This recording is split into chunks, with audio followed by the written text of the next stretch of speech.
just beginning to understand the many complex ways in which cannabinoids interact with the human body. Subjects of cannabis exposure experience both psychological and physiological effects after consuming cannabis because the phytocannabinoids act on the same receptors as the endogenous cannabinoid substances. This is a central regulatory system that influences many biological processes, and as a result, it's emerging as a potential treatment for the, as a potential target for the treatment of many diseases and disorders, including pain, seizure disorders, and spasticity. And it's for that reason that I wanted to preface this talk with at least a brief exposure to the workings of the endocannabinoid system. So of the three parts, the receptors, first of all, the endocannabinoid system includes many types of receptors, but the two main ones are called CB1 and CB2. The stimulation of CB1 receptors has psychoactive and behavioral effects, and one researcher who is cited here said that these effects are relax, eat, sleep, forget, and protect. These receptors are stimulated by both endocannabinoids and the plant cannabinoid THC, and they're abundant in the brain, the spinal cord, and the nervous system. They have a huge regulation effect in pain, itch, and muscle tone. And in the gastrointestinal tract, they modulate two important aspects of digestion, propulsion and secretion. Less well studied, but equally important, is the other major endocannabinoid receptor, CB2. This is a non-psychoactive immunomodulatory receptor, and it's found primarily in the immune system. It's involved in the modulation of a number of biologic functions, including inflammation and pain response. And both of these receptors are targets not only for the endogenously occurring cannabinoids, but the plant-derived or phytocannabinoids as well.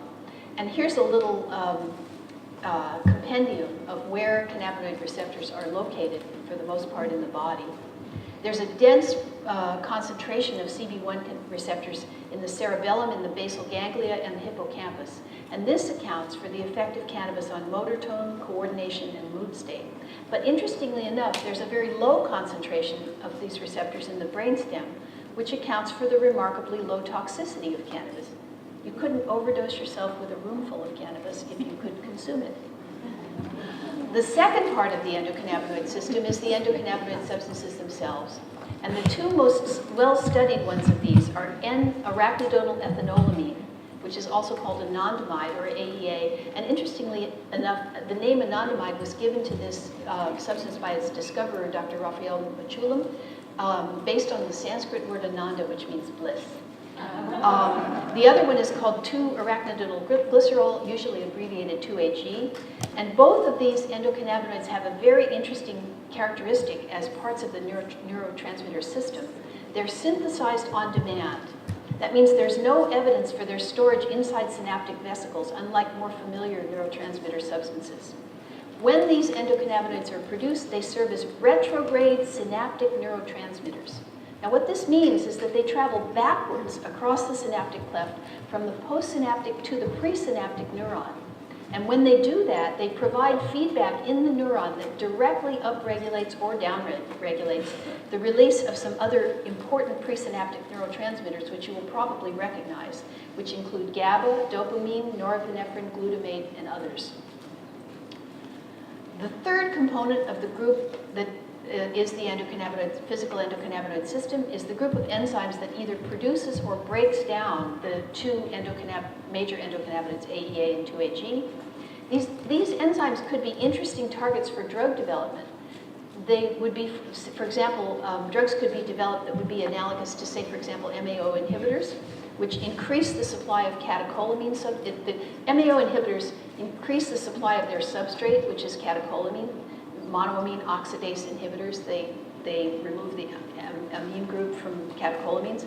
This increases the supply of catecholamine by inhibiting its oxidation and breakdown. So you can see that understanding all these different parts of the endocannabinoid system gives an idea about what targeting drugs that might be developed in the future are going to be directed at. Now this very complicated diagram is actually from a wonderful synopsis of information for health professionals that was produced by Health Canada in 2013. And it shows the details that activate the AEA and 2-AG synapses. But basically, the most important part of this, I think, is that up here, when cannabinoids are released and they travel retrograde, they make retrograde travel across the synapse. They cause the opening of some channels, potassium channels, and the closure of other calcium channels, which then themselves inhibit the release of other neurotransmitters from the synapse.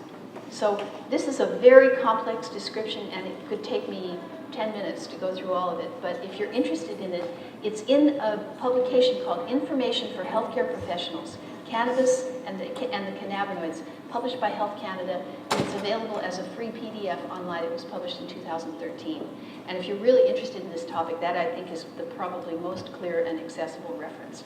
So there's a little synopsis of the endocannabinoid system.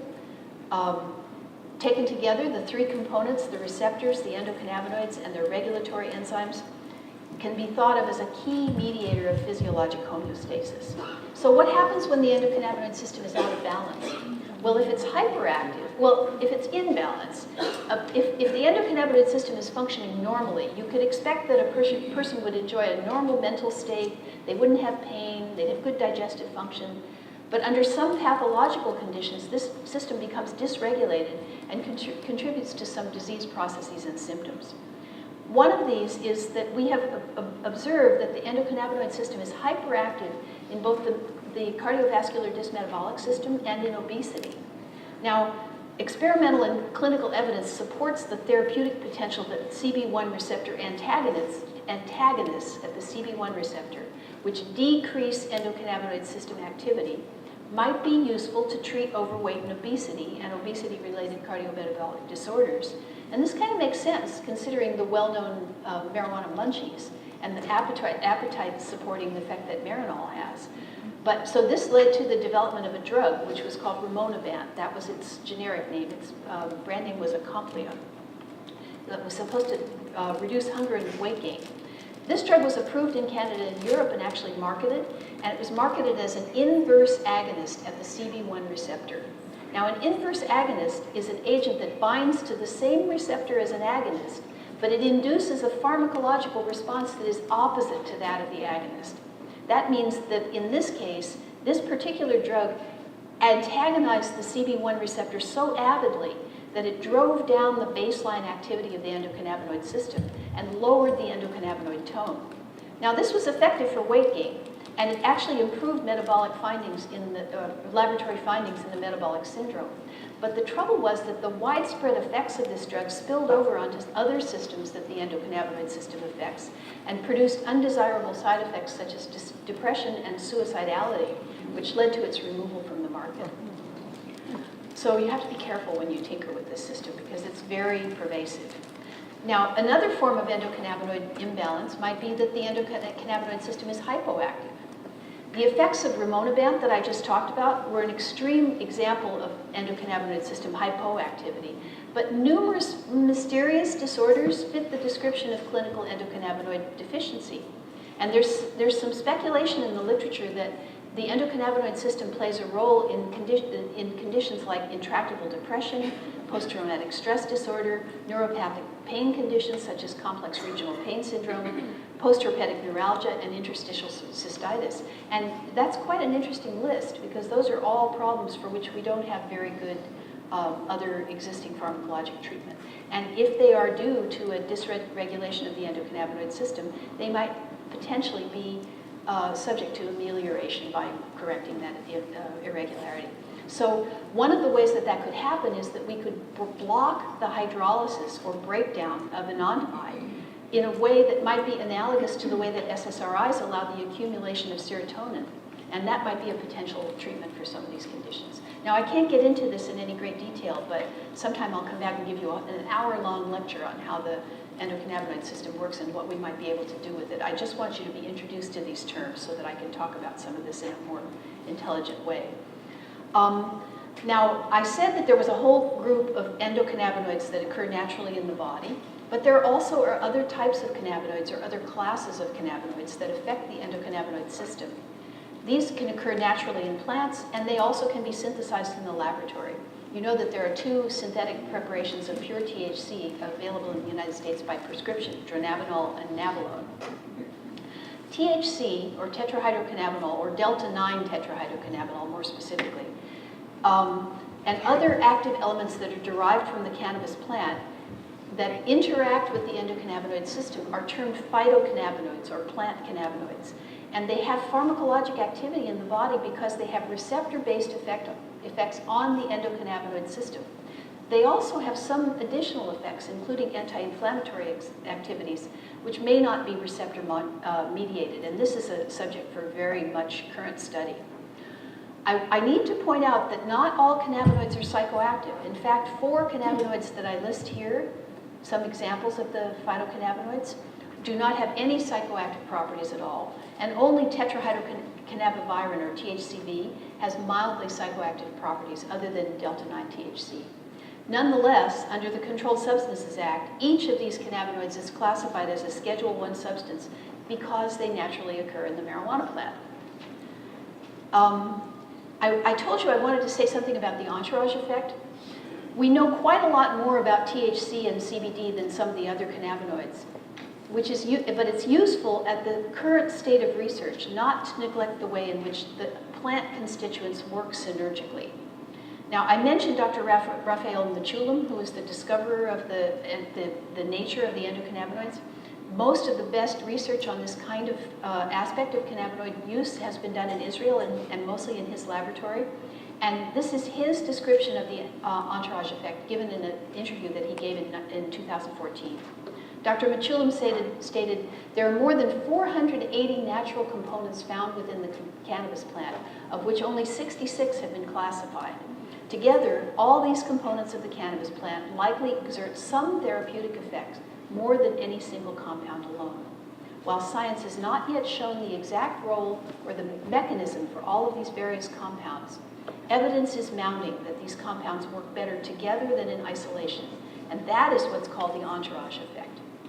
And an example of the entourage effect can be illustrated by THC. Now, THC is the primary psychoactive cannabinoid, and research suggests that when you administer THC with another cannabinoid, cannabidiol or CBD, as is often the case in the use of the whole plant, or as can occur with certain cannabis-based extractions that make an effort to include CBD in what's being extracted, some of the things that people don't like about THC, such as its anxiety-producing, dysphoric, and possibly short-term memory-interrupting effects, are mitigated by the addition of the other cannabinoids.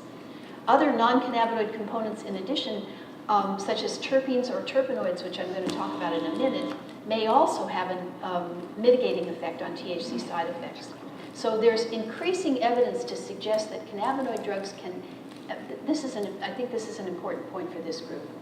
One of these synergic effects is the increasing evidence that cannabinoid drugs can enhance the analgesic activity of opioids. And therefore, concomitant use of cannabinoid drugs may reduce the dosage of opioids that opioid patients need to take. And I'm going to come back to that in a minute. But this is a complex diagram originating from the lab of Dr. Mechoulam, which talks about all the different claims that are made for the different cannabinoids that I listed, and shows his proposed pharmacologic and physiologic mechanisms by which these cannabinoids achieve their effect. And once again, I could talk about this for an hour, but I want to get into some of the more patient education-based things about this, so I'm not going to really do that very much today. So here's a summary. These are the best studied cannabis constituents. The vast majority of research interest has focused on delta-9 THC, which is the thing that is responsible for the cannabis high. But it also, there also has the understanding that other cannabis constituents improve the effect of THC, and also other cannabis constituents can also be used for other than psychoactive properties. Now, I need to point out that both the psychotropic and the physiologic effect of cannabis can vary greatly from individual to individual, depending on a lot of things, depending on the dosage of THC and other cannabinoids, depending on the terpene content, but also on the route of administration and the chronicity of use. And I think that's the information that's most useful to you for this presentation today. So I'm going to try to move into that as quickly as possible. Let's take a brief look at some of the best studied cannabinoids. THC is the component that causes cannabis' psychoactive properties, but it's also responsible for many of its therapeutic effects, including the reduction of nausea and vomiting, pain relief, and the stimulation of appetite. And importantly, there's increasing evidence suggesting that cannabis enhances the activity of the analgesic activity of opioids. That makes it possible to reduce the dose of opioids that chronic pain patients need to take.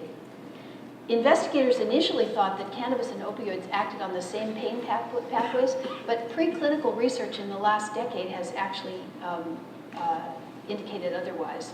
There appear to be independent but related mechanisms of pain relief, so that the pain-relieving effects of the opioids, for example, are predominantly mediated by mu receptors, but they may be enhanced by delta-9 THC, which activates the kappa and delta receptors. So this is a very interesting topic for further research. We know that cannabinoids and opioids share several pharmacologic properties other than pain relief. They tend to induce hypothermia, sedation, and hypotension. They inhibit intestinal motility and locomotor activity. But here's an interesting little factoid. Between 1999 and 2010, states that had medical cannabis laws had a 24.8% lower opioid overdose mortality compared to states without medical cannabis laws. Now, why do you think that is?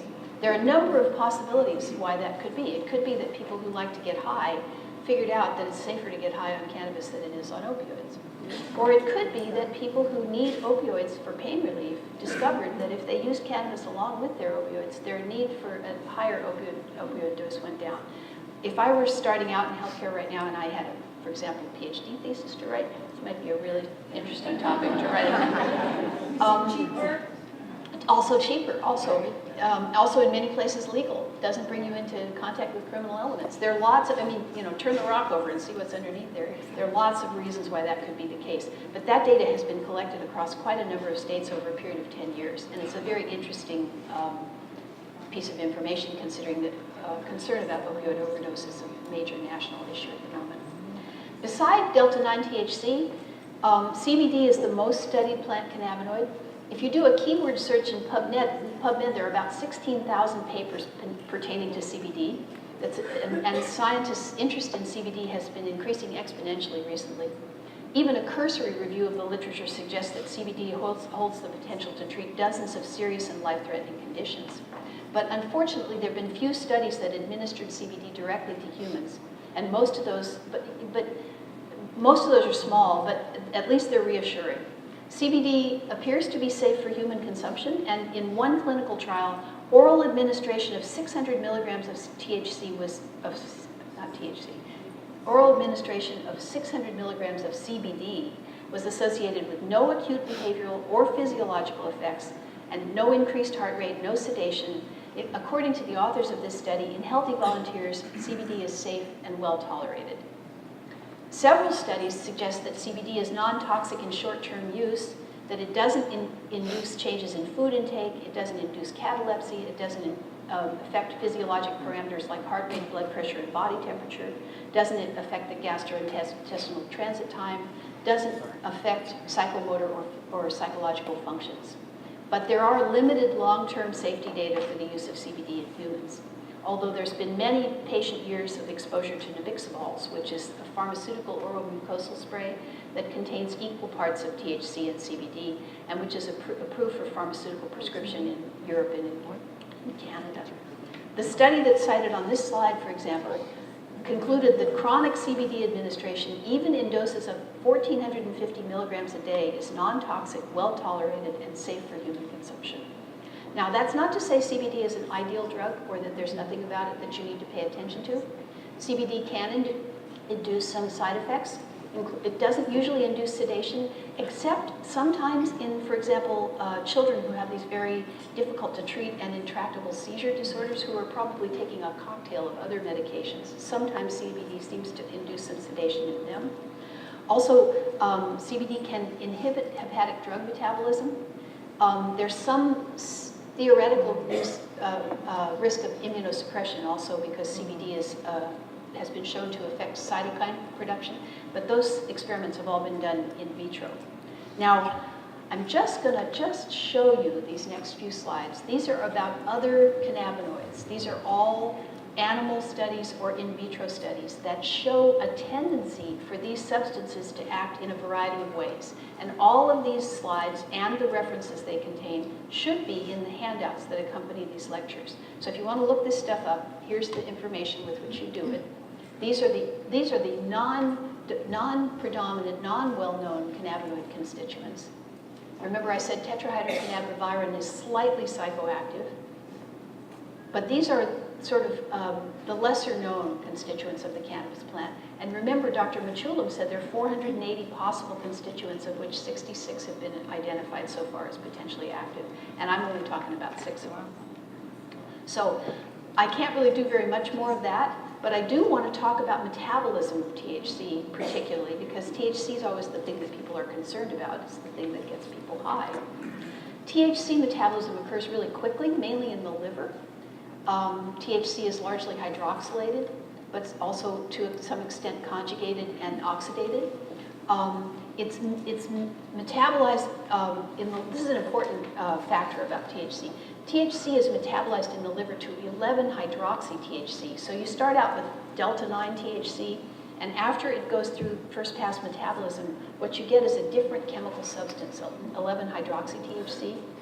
11-hydroxy-THC has some significantly different effects from delta-9 THC. It's more soporific. It's the thing that accounts for what people call couch lock, you know, when you can't get up off the couch. This is, so any cannabis product that contains THC that you swallow, that goes into your body through your digestive system, is going to be transformed into this other substance to a very great extent. And it's going to affect both time of onset, duration of activity, and the nature of the activity that the substance actually produces in your body. There also is one other thing that I wanted to mention about interactions. I mentioned the pharmacodynamic interaction between cannabinoids and opioids previously, but there's also the potential for a pharmacokinetic interaction between cannabinoids and some other drugs. Cannabinoids have been shown to affect the kinetics of other drugs in several ways, some of which you're probably familiar with. So substances that inhibit the cytochrome enzymes for which THC is a substrate, that would be 2C9, 2C19, and 3A4, they can potentially increase the bioavailability of THC. Do you see how that works? If they inhibit the enzyme that breaks down THC, THC may be hanging around more than it otherwise would. That means you'll get more THC effects. And that increases the chance that somebody would experience an undesirable THC effect. On the other hand, drugs that accelerate THC metabolism by inducing 2C9, for example, or 3A4, may decrease the bioavailability of THC by causing it to be broken down faster, so people will not get the same potential benefit. The other side of cytochrome-mediated metabolism, of course, is that THC can be an inducer of enzymes that may metabolize other drugs, and they can be an inhibitor. CBD can be an inhibitor of enzymes that might metabolize other drugs. So drug interactions are especially important to consider if you're talking about using a drug that's either life-saving, has a narrow therapeutic range, or has major adverse effects. This is particularly important for people who use high-dose CBD concentrates. And if you have any patients who are doing that, you should keep that in mind and advise people about that if they're mixing those remedies. And then one other thing about this, which is that there's evidence from pharmacogenetics that the cytochrome P450 system isoenzyme genetic polymorphisms, which, you know, this is the thing which makes people of Japanese descent and Alaskan natives more susceptible to the ill effects of INH because they just don't have the right liver enzymes to metabolize it. This may also occur in relation to CBD for some people, but we don't just exactly know who they are. So you can see that there's a lot of information about cannabis that we don't have. And then one more thing about this sort of foundational stuff, and then I'll go on to dosage forms and more interesting stuff. The other part of the phytocannabinoid universe is a group of substances called terpenes. This is an entirely different area for the investigation of cannabis constituents and is just beginning to be studied in any kind of depth. Various researchers have emphasized the importance of terpenes, which are also called terpenoids. These are the chemicals that form the basis of aromatherapy, that some of you may be familiar with as a popular holistic healing modality. The pungent oils that terpenoids represent are formed by the cannabis plant, for example, to repel insects or to make them unpalatable to grazing animals. And there are lots and lots of terpenes in cannabis plants, a bouquet of terpenes, the riot of perfumes, as the poet, and by the way, hashish eater, Arthur Rimbaud once called it. This is a very important part of how cannabis acts, and because terpenes and CBD buffer the psychoactivity of THC. So cannabinoid-terpene interactions may amplify the beneficial effects of cannabis while mitigating the effects that people don't like. And here's a little list of some important terpenes. I could go into the significance of all of these, although they're listed on this slide, but just a couple that I'd like to mention. Beta-myrcene is one of the most important ones. It's a precursor in the formation of other terpenes. It's found in a lot of plants, hops, bay leaves, mangoes. It's thought of as an anti-tumor, anti-inflammatory, and antispasmodic terpene. It's used for insomnia and pain, and it has the special property of lowering the resistance across the blood-brain barrier, which allows both it and other chemicals to penetrate the blood-brain barrier more quickly. And in the case of cannabinoids, it allows THC to take effect more quickly at a lower dose.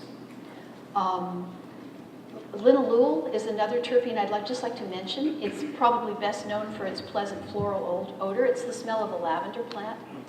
It's been isolated in several hundred plants, including citrus, laurels, birch, coriander, and rosewood, as well as lavender. It's been used for many years as a sleep aid, and it's a traditional remedy in the treatment of both psychosis and anxiety, and it's also been used as an anti-epileptic agent in folk medicine. And one more, beta-limonene. Beta-limonene is a terpene of importance because it has a strong citrus odor and a bitter taste, and it's used in lots of medicines and perfumes. It's become known recently as the main ingredient in citrus cleaners. It has a very low toxicity. Humans are very rarely ever allergic to it. It's an antifungal agent, and it's also been used in the treatment of depression and anxiety as a traditional remedy. But it assists in the absorption of other terpenoids and chemicals, especially through the skin, the mucous membranes, and the digestive tract. Now, what are you going to do with all that information now that I told you about terpenes? This is actually a dispensary label. This is something that your patient might see if they go to a cannabis dispensary. And the dispensary has made an effort here to give certain information about what is contained in a particular example of cannabis that a patient might come across. Here's a little picture of what the bud looks like. There's a list of what the plant's been tested for, what constituents it has, and then this is actually a terpene diagram down here. This would be produced by a dispensary that had a testing facility. In Berkeley here, we are mandated for dispensaries to have their products that they sell to consumers tested for what cannabis constituents and what contaminants such as pesticides and antifungals they might have in them. So this data is available in dispensaries. So the testing facility might provide the percentage of THC or of CBD and other phytocannabinoids such as cannabidiol, cannabigerol, cannabichromine. The difficulty is that these statements are provided despite a lack of any clinical data about how efficacious these compounds are. So would-be buyers get this stuff communicated to them, but we don't actually know what it really means. So this dispensary label, for example, if you see here, has a long yellow bar. That indicates that it has a high degree of limonene, and that means it's probably going to be recommended for depression. It has also a very large blue bar, which means that it has a large level of beta-caryophyllene, which is an anti-inflammatory terpene. And then the purple bar down here for myrcene is quite short or small. It indicates that there's a low myrcene level and that this is not likely to be very sedating, so that this might be a good choice for work or study. So dispensaries are now prepared to provide to patients what the specific cannabinoid content is, what the specific terpenoid content is, how a substance should be used, what conditions it might be good for, what patients have reported in terms of its benefits, and what might be in there that shouldn't be in there, which is all great. But do you want to abdicate the education of your patients to the bud tender that stands behind the counter at the dispensary? Particularly now that cannabis is becoming such a hot commercial product, studies are really needed to to assess the various effects of the cannabis constituents. And we have to, at present, the best we can do, and this really is my take-home message for this talk, the best we can do in recommending cannabis to patients is to teach patients how safely to do a bioassay, that is to say a self-titration, where patients can assess how a particular cannabis product affects their physiology and their symptoms. And we can teach patients how to do that in a way that's safe. So that's what the rest of this talk is about. It's difficult, if maybe even impossible, to create a standard dosage schedule for cannabis as a medicine. There's some of the factors that make this the case listed on this slide. There's a significant variation in the makeup of cannabis products. The concentration of cannabinoids, terpenes, and other plant components varies among cannabis products, even ones with similar labeling or with the same product. If any of you's ever been in a dispensary, you know that you see different strains of cannabis that are labeled things like Girl Scout cookies or sour diesel or something or other Kush or purple knockover. Or, I mean, you can call it anything. You can call anything, and people hybridize these plants looking for specific effects. So the names don't mean a whole lot. Also, there's a very limited number of studies examining the pharmacology of cannabis in humans. So there's and those studies were not conducted using any standard of uniformity. So different dosage regimens were used, different modes of administrations were used. It's difficult to compare the studies that we do have. Also, there are significant differences in cannabis metabolism among patients. Physiologic changes in the endocannabinoid system itself take place in response to exposure to cannabis. So patients who have previously used cannabis may respond differently to it than patients who are cannabis naive. Physiologic changes also take place in the endocannabinoid system in response to medical conditions. And then there's the cannabis drug interactions that I mentioned earlier. So it's very difficult to sort this all out. I thought I would begin by going through some of the ways that cannabis could be administered. It can be smoked or vaporized. It can be administered in a liquid, oral, or solid preparation. It can be administered orally and sublingually. It can be eaten and consumed orally in the form of edibles, and it can also be used in topical forms. But we're not talking about a single active ingredient. We're talking about a complex of chemical compounds that modulate each other's actions. Until recently, most research has focused on THC, but it's now obvious that there are other components that we need to know about. And the exact combination of components that's present in a cannabis product is important in determining what its ultimate therapeutic effects are. But let's just start with how patients get it into their body. Now, most people know cannabis as something that you inhale. It can be rolled into a cigarette or a joint. It can be smoked in a water pipe. Something that's colloquially called a bong. It can be used in a vaporizer. Lots of patients prefer inhalation because of the timing involved. You can use small aliquots of the medication. The time for onset is very short. You can take a few inhalations and then wait and see what the effect is. If you got more than you like, you can wait an hour or two and most of the effects will disappear. But the drawback, of course, of smoking is smoking. Some states will only permit a limited selection of dosage forms to be used, and smoking is not one of them. The state of New York, for example, doesn't permit any use of the whole dried plant, and smoking of anything is not permitted. So the most common dosage forms for medicinal cannabis vary, but the most common methods are inhalation and a variety of oral forms, so I want to focus on those. By comparison to inhalation, oral dosing of cannabis is particularly difficult because orally ingested cannabis, the action comes on slowly. The potential for differing effects when fasting or when eating, and the metabolites produced by first-pass metabolism all differ for every person using even the same product. Most of the problems for which oral dosage forms of cannabis are known can be prevented by starting people at a very low dose. So the target is an underdose. You want your patient to take a very small quantity and then stop and wait and see what that quantity does for them. Starting at nighttime might be advised, and I actually advise patients to start on a day when not much is expected of them the next morning, in case they wake up and they're still feeling the effect of the dose they took at night. Then you allow for an initial period for the patient to identify therapeutic effects and undesired effects. And if they need it, if they're not getting relief, they can increase the daily dose, gradually monitoring that over several days. And you can repeat that as necessary until a proper personalized dose is found. Usually this can take about 1 to 2 weeks. Now, you might want to know how much THC an average patient might be likely to ingest, or what's in various cannabis preparations you might encounter. Many preparations have been tested, as I said, to determine the percentage of THC. And here are some ideal doses that would be recommended to a cannabis-naive patient versus a heavy user. And you can see that there's a tenfold difference in what would be an appropriate dose for someone who is not used to cannabis versus somebody who is very used to cannabis. Also, just one thing I'd like to mention in terms of inhalation, both vaporization and smoking, about 60%, I think, no, I'm sorry, about 40% of the cannabinoids in the vapor or smoke are lost in side stream. So if you're interested in milligrams of THC, you should multiply the number of milligrams of THC by 0.63 to get a true estimate.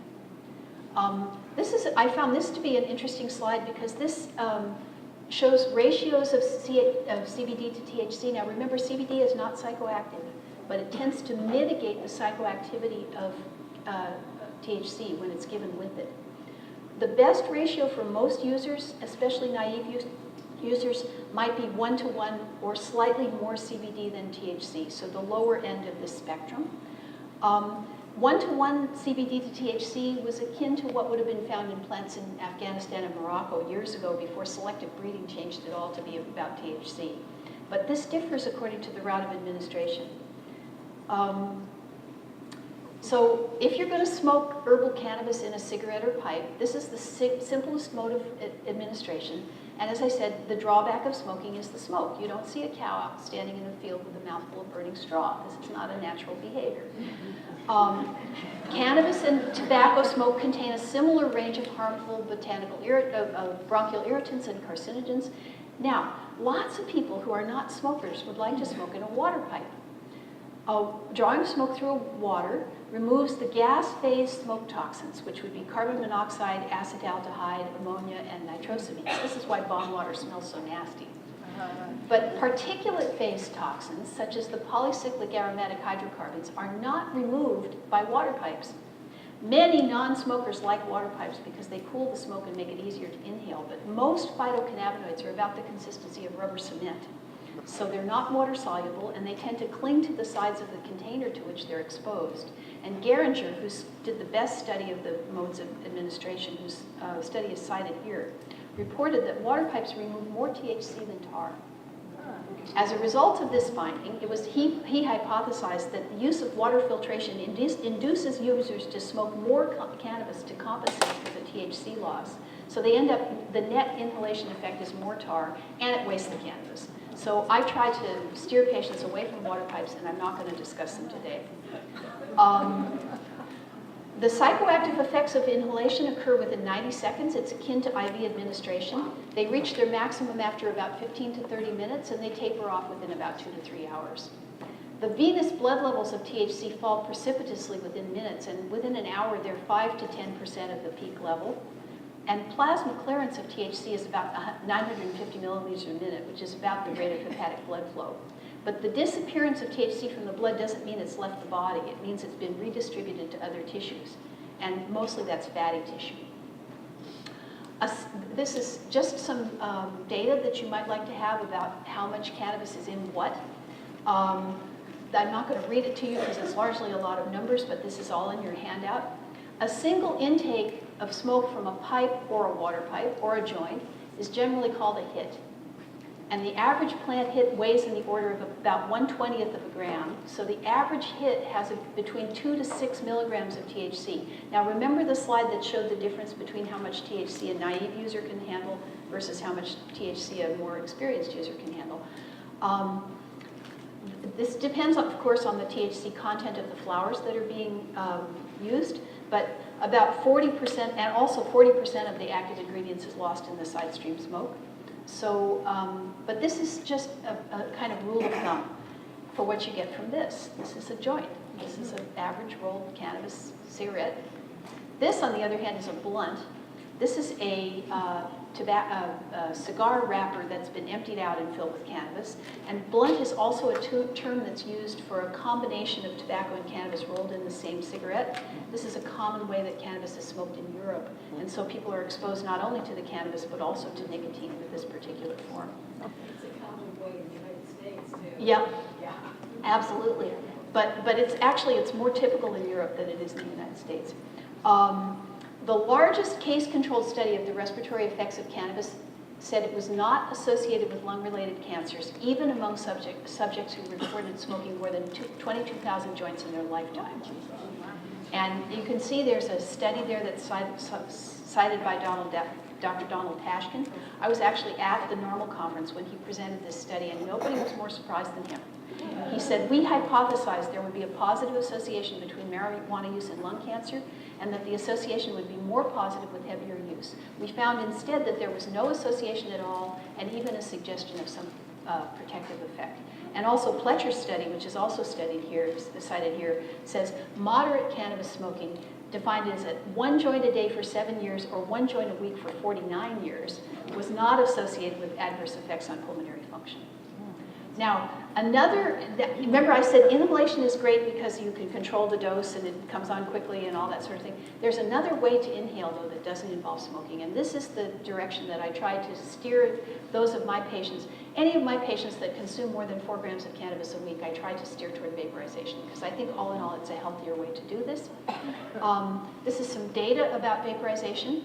The pharmacologic profile of vaporized cannabis is similar to smoked cannabis, and according to Abrams, who's a major scholar of cannabis use and dosage forms, the subjective effects experienced by patients after vaporization are comparable.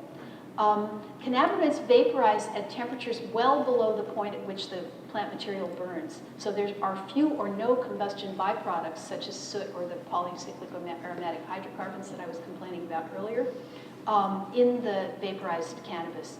But the difficulty is that as the temperature for vaporization rises, the amount of cannabinoids released also increases. So you have to hit a sweet spot there. And in one experiment, the best known and most easily controllable temperature vaporizer is a thing called the Volcano, which I'll show you in a moment. But when set at a temperature of 338 degrees Fahrenheit, only 24% of the cannabinoids that were in the plant material there were released. If the temperature was raised to 446 degrees, it went up to 77%. The difficulty is that you can get more THC at that temperature, but you also get more other harmful products, and lower temperatures are likely to be healthier. According to Hazen Camp, who is a Dutch scholar who's done a tremendous amount of research in dosage forms and methods of use, he says cannabis vaporization is a technique aimed at suppressing irritating respiratory toxins by heating cannabis to a temperature where active cannabinoid vapors form, but below the point of combustion where smoke and associated toxins are produced. And I totally agree. So there are many types of vaporizers. There are lots of different ways in which cannabis can be vaporized, and the results from different vaporizers vary widely. So the vaporizer you choose may play a significant role in determining the extraction efficiency. Here is actually a convection-based vaporizer. These vaporizers allow a stream of warm air to pass through the herbal material, and then the air carries the volatilized vapor into an airtight container. In this case, it's a turkey baster bag that's attached to this thing by a valve. This is the Volcano. It's the best studied convection-based vaporizer, and this slide shows a description of the Volcano from an August 2005 perspective piece on medical cannabis by a physician named Susan Oakey that appeared in the New England Journal of Medicine. This is also a vaporizer. This is a conduction-based vaporizer, a handheld rechargeable vaporizer. It can be set to one of 4 different temperature levels, and it heats the cannabis in contact with a surface that's warmed. In this case, it's a small oven, and it allows the compounds to passively volatilize, and the consumer sips on one end of this, getting small aliquots of vapor out of the vaporizer. similar to the technique that asthma patients use in using their asthma inhalers. These are also handheld vaporizers. The one that's named Plenty is probably about 10 times the cost of the other one. They're both conduction no, actually, I'm sorry, that's wrong. The Plenty is a convection-based vaporizer. The other one on the other side, which is called a Vapogenie, is a conduction-based vaporizer as opposed to convection. I got it backwards. But the cost is about tenfold difference between these two things. The way the Vapogenie works is that bowl unscrews, and it's lined with a ceramic insert which protects the cannabis in the metal part that's below it. And then you screw the bowl back in place and you use a conventional lighter or match, and inhaling through the stem allows the cannabis to be heated but not burned. So that costs about $50 as by comparison to the Volcano, which costs about $350 or $400. Wow. Now, vaporizers may require more cannabis than other methods of use, but there is a safety element. And they've been used in more clinical trials than any other method of ingestion, and this is the one that I try to direct my patients toward. But so far, I've really only been talking about vaporization of the whole plant. You also can vaporize concentrates. Concentrates are made by extracting THC and the other cannabinoids using heat, cold, pressure, or a solvent, which could be butane, naphtha, carbon dioxide. Temperature is also important with the vaporization of concentrates. Here's one of the most best-known concentrates. This is traditional hash, a concentrate composed of compressed resin glands or trichomes that are collected from the unfertilized buds of the cannabis plant. And here you see the bud with the trichomes clearly visible on the outside of the plant. And here's a close-up of what the trichomes look like, so that those have been collected and formed by pressure into those blocks of hash that you saw. But these are other forms of concentrates that are created through the process of extraction, removing the resin from the buds and the leaf matter using a solvent. And they're called a variety of things, and they come in a variety of forms: honeycomb, oil, crumble, sap, BHO, shatter, butter. These are all terms for concentrates. One of the most popular ways in which cannabis can be vaporized in the form of concentrate or in the whole plant form is through these refillable vaporizers. This is a vaporizing pen. This is among the cannabis industry's best sellers at the moment are disposable concentrates full of one of those concentrates plus a solvent, which is usually propylene glycol. Now, you might know that propylene glycol is generally recognized as safe to eat, but when you heat it, it turns into some other things which are not generally recognized as safe to breathe. And so I generally try to dissuade people from vaporization of concentrates, particularly in these kinds of pens where that kind of a solvent has to be added to the concentrate in order to get it to vaporize. These are refillable ones. Here are some disposable ones. You can buy them already packed according to what type of cannabis you'd like to have. And this, you may have seen or heard, is dabbing. Now, dabbing, I really don't think necessarily belongs in a conversation about medical cannabis, because dabbing of concentrated cannabis is mostly about THC, and it's really mostly about getting high. But this involves a very complex set of equipment that allows for the cannabis to be touched to a red-hot surface, at which point it volatilizes and the vapor can be inhaled. And here's the little, I don't know if you can see the little spatula here that's dropping this tiny, tiny amount of cannabis concentrate, about the size of a grain of rice, into this cup, which is called a nail, that has been heated, and it will then vaporize and be able to be inhaled. One other thing I think, though, that does belong in a conversation about medical cannabis is the oral mucosal route. Now, you know that if you can absorb something under your tongue sublingually, that it doesn't go through first-pass metabolism. And remember what I said about first-pass metabolism of THC. So first-pass metabolism of THC is not the greatest. It turns THC into something that's actually, unless you really want to use it to go to sleep, it's probably not the most advantageous way to use cannabis. But you can use it if you can hold the cannabis in your mouth long enough for it to be absorbed sublingually, without much of, or without as much of that first-pass metabolism effect. Now, this is the spray that I was talking about, the one-to-one THC to CBD spray that's available in Europe and in Canada. This is not available in the United States, but it's got a generic name, nabiximols. And most of the data about sublingual absorption comes from this product. But it's not like you can't get it in the United States. This is a different kind of oral spray that's available. This just happens to be a brand I picked out of the air in probably many dispensaries in the Bay Area. The idea, though, of oral mucosal administration is that you get more rapid effects, but the effects can also be long-lasting. And when the attempts at oral mucosal administration have been evaluated, it's consistent with a fair amount of the dose being swallowed. So if you're going to try to use it oral mucosally, you want to use a minimal amount, and you want to try to hold it in your mouth for as long as possible, because the part that you swallow will go through that first pass metabolism and will create delta 11-hydroxy-THC. A particularly helpful substance that might be available for that are these cannabis mouth strips. This is a sort of gelatin that can be placed in the buccal cavity, and it stays in the mouth for a long time. But, you know, sort of like with nicotine gum, you're supposed to teach your patients not to swallow the stuff for as long as they can. You want also for people who are using cannabis oral mucosally to hold it in the mouth for as long as they can. You could also do this with tinctures. Tinctures are extracts of cannabis in alcohol or glycerin, and this is how cannabis was mostly distributed before it became illegal. And they can also be put into a beverage and swallowed, but remember the warning about what is swallowed being something that's going to produce that 11-hydroxy-THC effect.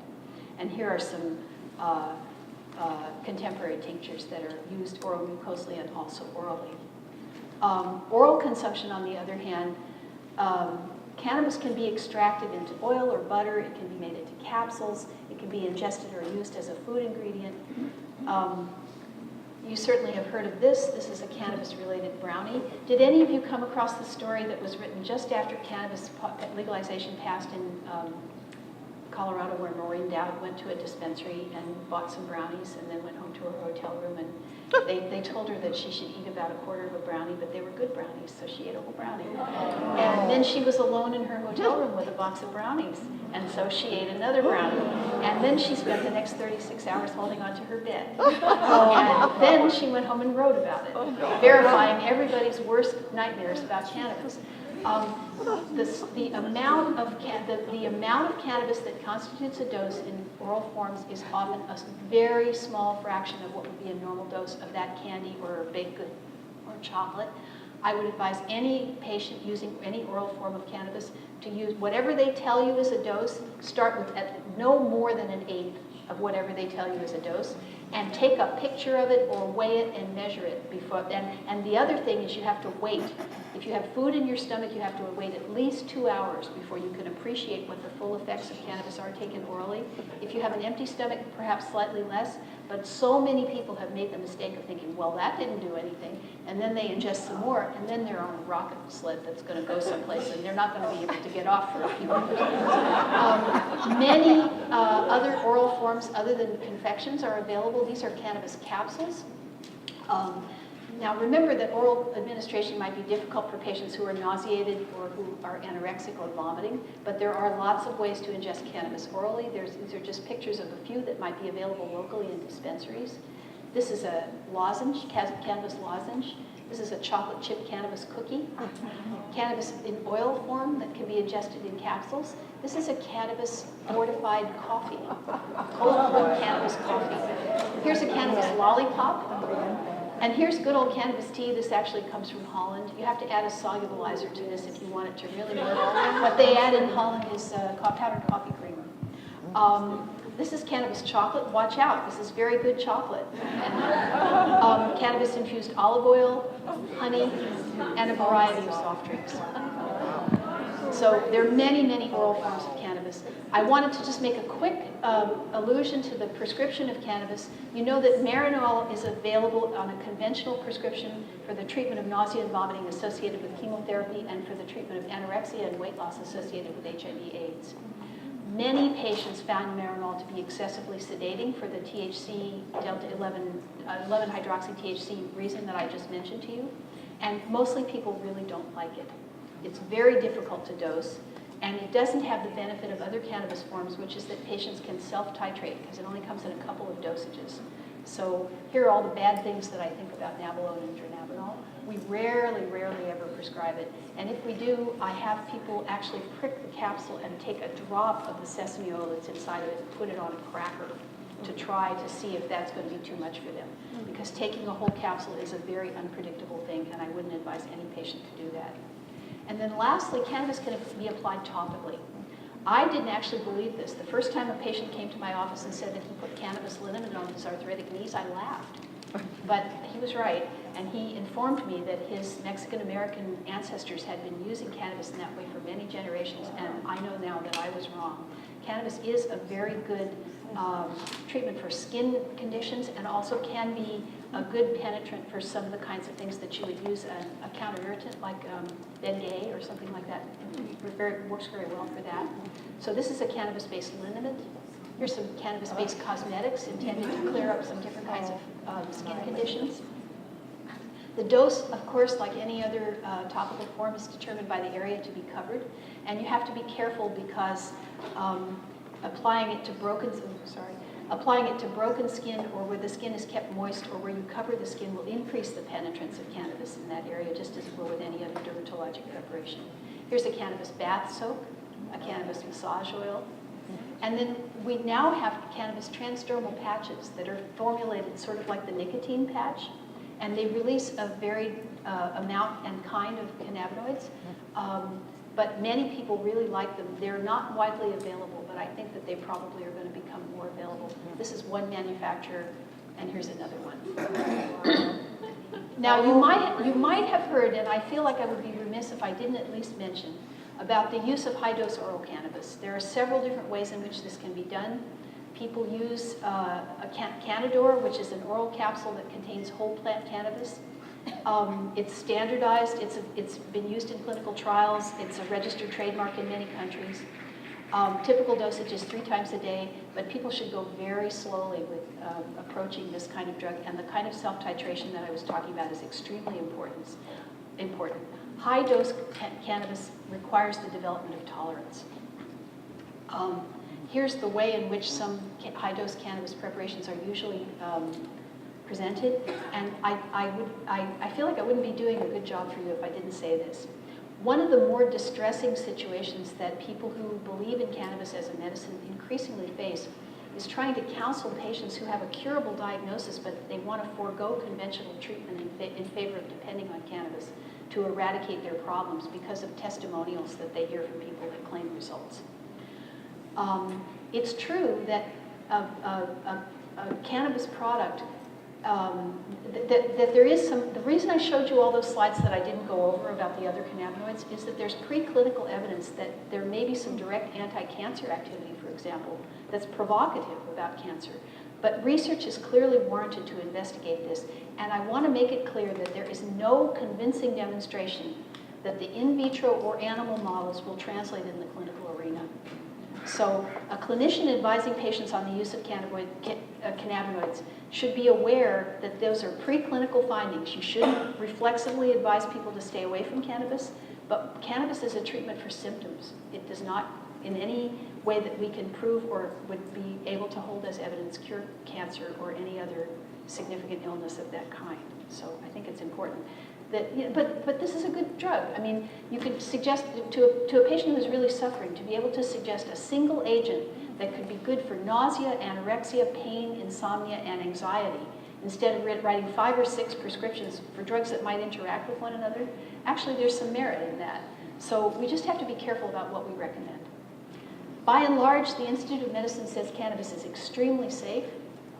I'll let you read what they have to say. Oh, there have been certainly incidents of overconsumption of cannabis. I made reference to one in relation to Maureen Dowd. But here's my take-home message, the less method. This is actually based on an article about cannabis consumption that was in the vaults of Erowid, E-R-O-W-I-D, and the reference is there on the slide and in your handouts. I highly recommend taking a look at this. It's some of the best information on how to teach people not to get in trouble with cannabis. And what they say is, establish the strength of the material for yourself by starting very low before you ingest a full dose. Keep in mind that the goal is to hit a low level of effect. Underdosing is not an error, it's the target. Record the weight of the sample dose, the time, and once the effects manifest, the approximate strength. And that's really what you can teach patients about how to stay out of trouble with cannabis. Thank you very much. I'm very glad to